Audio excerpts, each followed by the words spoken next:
Iran ಮೇಲೆ ಕ್ಷಿಪಣಿ ದಾಳಿಯನ್ನು ನಡೆಸಿದ ಇಸ್ರೇಲ್ ಸೇನೆ. ಇರಾನ್ನ ರಾಜಧಾನಿ ಟೆಹರಾನ್ ನಗರದ ಮೇಲೆ ಕ್ಷಿಪಣಿ ದಾಳಿಯನ್ನು ಮಾಡಲಾಗಿದೆ. ಟೆಹರಾನ್ನ ಹಲವೆಡೆ ಭಾರೀ ಸದ್ದಿನೊಂದಿಗೆ ಸರಣಿ ಸ್ಫೋಟ ಸಂಭವಿಸಿದೆ.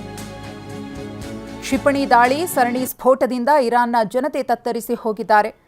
ಮುನ್ನೆಚ್ಚರಿಕಾ ಕ್ರಮವಾಗಿ ಇರಾನ್ ಮೇಲೆ ದಾಳಿ ನಡೆಸಿದ್ದೇವೆ ಅಂತ ಇಸ್ರೇಲ್ ಹೇಳಿಕೊಂಡಿದೆ. ಇರಾನ್ ಮೇಲಿನ ದಾಳಿಯ ಬಗ್ಗೆ ಇಸ್ರೇಲ್ ಸ್ಪಷ್ಟನೆಯನ್ನು ಕೊಟ್ಟಿದೆ.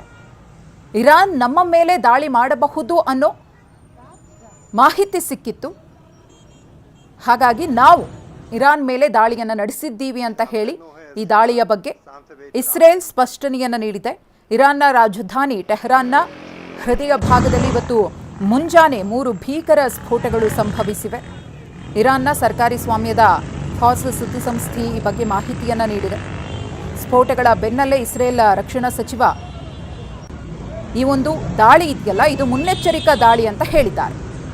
ಇರಾನ್ ತನ್ನ ಮೇಲೆ ದಾಳಿ ನಡೆಸುವಂತಹ ಸಾಧ್ಯತೆ ಇತ್ತು, ಹಾಗಾಗಿ ಮುನ್ನೆಚ್ಚರಿಕೆಯಾಗಿ ನಾವು ದಾಳಿಯನ್ನ ಮಾಡಿದ್ದೇವೆ ಅಂತ ಹೇಳಿ ಇಸ್ರೇಲ್ ಇದೀಗ ಸ್ಪಷ್ಟನೆಯನ್ನ ಕೊಟ್ಟಿದೆ. ಈ ದಾಳಿಯ ನಂತರದಲ್ಲಿ ಜನತೆಯೂ ಕೂಡ ಆತಂಕಕ್ಕೀಡಾಗಿದ್ದಾರೆ. ಒಂದಷ್ಟು ಸಮಸ್ಯೆಗಳಿದೆ, ಆ ಸಮಸ್ಯೆಗಳನ್ನ ಪರಿಹರಿಸಿಕೊಳ್ಳುವ ನಿಟ್ಟಿನಲ್ಲಿ ಪ್ರಯತ್ನಗಳನ್ನ ಪಡ್ತಾ ಇದ್ರು. ಇಸ್ರೇಲ್ ಮತ್ತು ಇರಾನ್ ನಡುವೆ ಸಾಧ್ಯವಾಗ್ತಾ ಇಲ್ಲ. ಇರಾನ್ನ ಪರಮೋಚ್ಚ ನಾಯಕ ಖಮೇನಿ ಗುರಿಯಾಗಿಸಿ ದಾಳಿ. ಅಯಾತೊಲ್ಲಾ ಖಮೇನಿ ಕಚೇರಿ ಬಳಿಯೇ ಭಾರೀ ಸ್ಫೋಟ ಸಂಭವಿಸಿದೆ. ಸುರಕ್ಷಿತ ಸ್ಥಳಕ್ಕೆ ಖಮೇನಿ ಸ್ಥಳಾಂತರ. ಇರಾನ್ನ ಗುಪ್ತಚರ ಇಲಾಖೆ ಕಚೇರಿ ಮೇಲೆ ದಾಳಿಯನ್ನ ಮಾಡಲಾಗಿದೆ.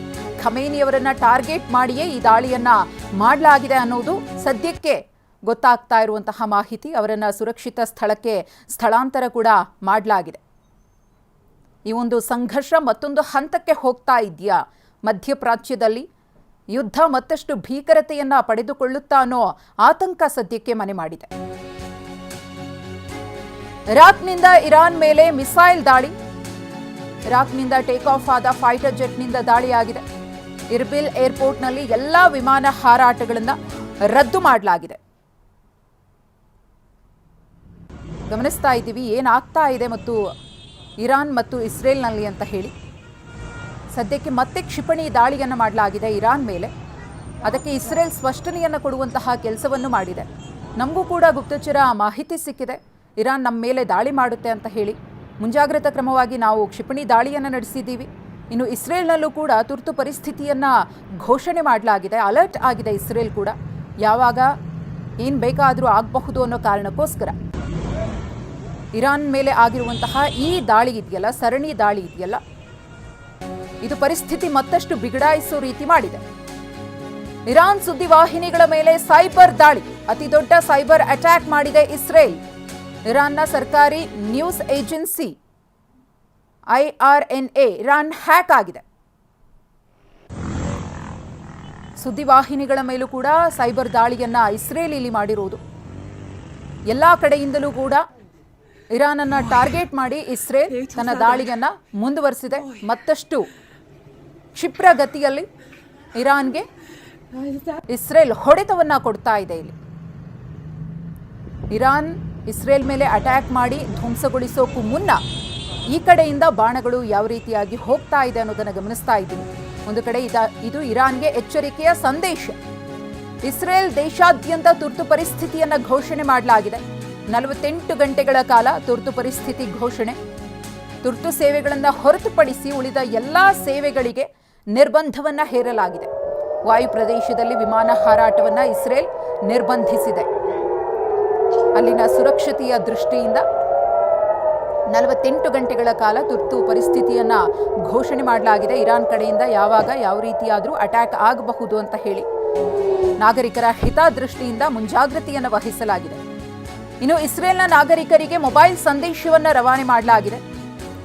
TV9ಗೆ ಇಸ್ರೇಲ್ನಲ್ಲಿರುವಂತಹ ಅನಿವಾಸಿ ಭಾರತೀಯರು ಮಾಹಿತಿಯನ್ನ ಕೊಟ್ಟಿದ್ದಾರೆ. ದಾಳಿಗೂ ಮುನ್ನ ಇಸ್ರೇಲ್ನಾದ್ಯಂತ ಸೈರನ್ ಮೊಳಗಿದೆ. ಎಲ್ಲರೂ ಕೂಡ ಎಚ್ಚರಿಕೆಯಿಂದ ಇರಬೇಕು. ತುರ್ತು ಪರಿಸ್ಥಿತಿಯನ್ನ ಹೊರತುಪಡಿಸಿ ಯಾರೂ ಕೂಡ ಹೊರಗಡೆ ಬರಬಾರದು ಅಂತ ಹೇಳಿ ಅಲ್ಲಿನ ನಾಗರಿಕರಿಗೆ ಎಚ್ಚರಿಕೆಯ ಸಂದೇಶವನ್ನು ಕೂಡ ಈಗಾಗಲೇ ರವಾನೆ ಮಾಡಲಾಗಿದೆ ಅನ್ನೋದು ಗೊತ್ತಾಗ್ತಾ ಇದೆ.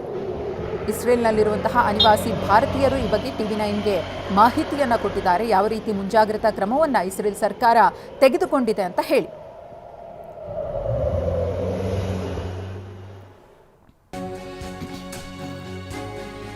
ನೀವು ಯುದ್ಧ ಆರಂಭಿಸಿದ್ದೀರಿ, ನಾವು ಅದನ್ನು ಅಂತ್ಯ ಮಾಡ್ತೇವೆ. ಇಸ್ರೇಲ್ಗೆ ಎಚ್ಚರಿಕೆಯ ಸಂದೇಶವನ್ನ ಇರಾನ್ ರವಾನಿಸಿದೆ. ಇಸ್ರೇಲ್ ದಾಳಿಗೆ ಪ್ರತಿಕಾರಕ್ಕೆ ಇರಾನ್ ಕೂಡ ಸಜ್ಜಾಗಿದೆ. ಇಸ್ರೇಲ್ ಮೇಲೆ ದಾಳಿ ಮಾಡಲು ಇರಾನ್ ಕೂಡ ಮತ್ತೊಂದು ಕಡೆ ತಯಾರಿಯನ್ನು ನಡೆಸಿಕೊಳ್ತಾ ಇದೆ. ಇದು ಮುಗಿಯದ ಅಧ್ಯಾಯ. ಅವರು ದಾಳಿ ಮಾಡಿದ್ರು ಅಂತ ಇವರು ದಾಳಿ ಮಾಡಿದ್ರು ಅಂತ ಅವ್ರ ದಾಳಿ ಮುಂದುವರಿಸ್ತಾ ಇದ್ದಾರೆ. ಇದು ಮತ್ತೊಂದು ಭೀಕರ ಹಂತವನ್ನ ತಲುಪುವ ಎಲ್ಲ ಸಾಧ್ಯತೆಗಳು ಕೂಡ ಕಂಡು ಬರ್ತಾ ಇದೆ.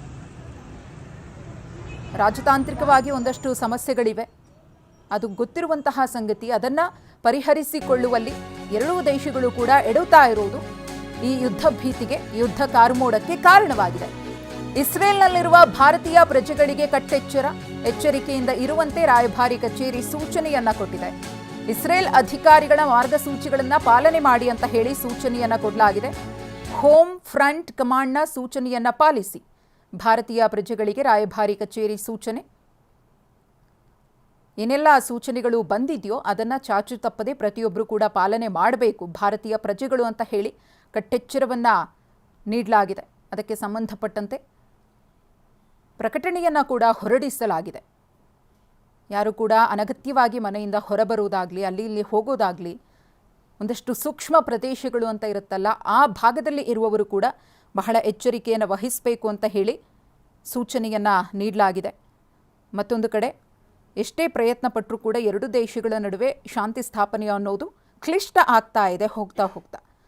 ಈಗ ಇಸ್ರೇಲ್ ದಾಳಿ ಮಾಡಿದೆ, ನಮಗೆ ಇರಾನ್ ದಾಳಿ ಮಾಡುತ್ತೆ ಅನ್ನೋ ಭೀತಿ ಇತ್ತು, ಅದ್ರ ಬಗ್ಗೆ ಸುದ್ದಿ ಇತ್ತು, ಗುಪ್ತಚರ ಮಾಹಿತಿ ಲಭ್ಯವಾಗಿತ್ತು. ಹಾಗಾಗಿ ನಾವು ಮುನ್ನೆಚ್ಚರಿಕಾ ದಾಳಿಯನ್ನು ನಡೆಸಿದ್ದೀವಿ ಅಂತ ಇಸ್ರೇಲ್ ಸ್ಪಷ್ಟನೆಯನ್ನು ಕೊಟ್ಟರೂ ಇರಾನ್ ಇದಕ್ಕೆ ನಾವು ಪ್ರತಿಕಾರ ತೀರಿಸ್ಕೊಳ್ತೀವಿ ಅಂತ ಹೇಳಿ ಮತ್ತೊಂದು ಕಡೆ ವಾರ್ನಿಂಗ್ ನೀಡಿದೆ.